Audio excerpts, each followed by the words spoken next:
तो चलिए आज बात करते हैं वेडिंग फोटोग्राफी बिजनेस के उस असली सीक्रेट की जो 8 साल के तजुर्बे वाले एक प्रोफेशनल ने सीखा है। ये है इसे शुरू करने का एक स्टेप बाय स्टेप तरीका। क्या कभी सोचा है कि अपने कैमरे के शौक को एक फुल टाइम करियर में बदला जाए? अगर हाँ, तो ये पूरी जानकारी उन लोगों के लिए है जो इस इंडस्ट्री में अपना पहला कदम रखने की सोच रहे हैं। तो शुरू करते हैं। ये जो गाइड है ना, ये सीधे 8 साल के वेडिंग फोटोग्राफी के अनुभव से निकली है।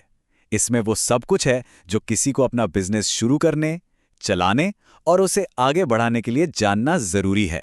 देखिए, किसी भी नए फोटोग्राफर के सामने जो सबसे पहली और शायद सबसे बड़ी चुनौती आती है, वो है एक पोर्टफोलियो बनाना। मतलब काम पाने के लिए काम दिखाना पड़ता है, लेकिन जब कोई काम ही नहीं है तो दिखाएं क्या, है ना? और यहीं पे आकर मामला फंस जाता है। इसे कहते हैं बिगिनर्स पैराडॉक्स। क्लाइंट्स को चाहिए एक मजबूत पोर्टफोलियो, लेकिन पोर्टफोलियो बनाने के लिए चाहिए क्लाइंट्स। और इसी चक्कर में पता क्या होता है, कई टैलेंटेड फोटोग्राफर्स आगे ही नहीं बढ़ पाते।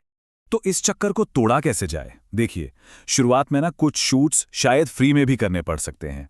अपने दोस्तों या परिवार के लिए शूट कर लीजिए, किसी मेकअप आर्टिस्ट के साथ मिलकर कुछ ब्राइडल पोर्ट्रेट्स तैयार कर लीजिए, या फिर कोई कम बजट वाले इवेंट्स कवर कर लीजिए। मेन मकसद है कि आपको वो जरूरी कंटेंट मिल जाए जिसे एडिट करके आप इंस्टाग्राम और यूट्यूब पर डाल सके।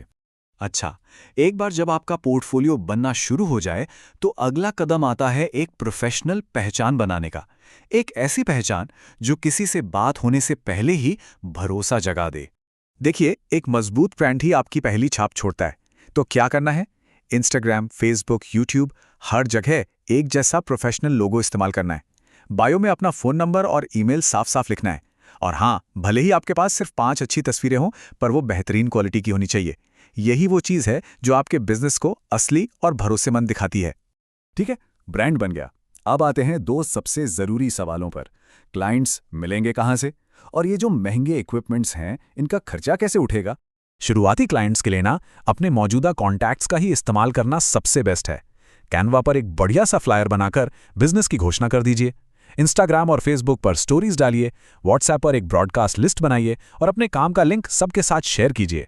आप देखेंगे धीरे धीरे बात फैलनी शुरू हो जाएगी। यहाँ पर एक बहुत बड़ी गलतफहमी है जो लोगों को होती है।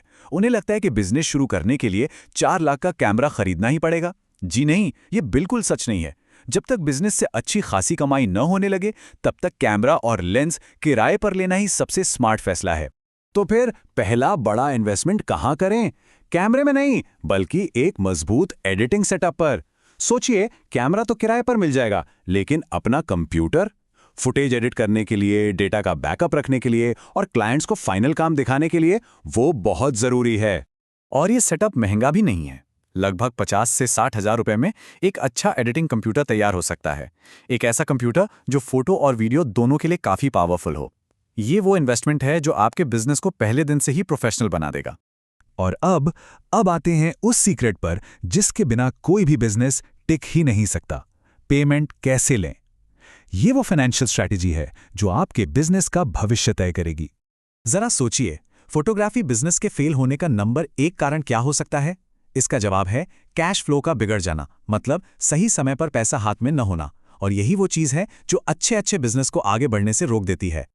तो इसका समाधान क्या है? एक 3 पॉइंट पेमेंट स्ट्रैटेजी। इसको ध्यान से समझिए।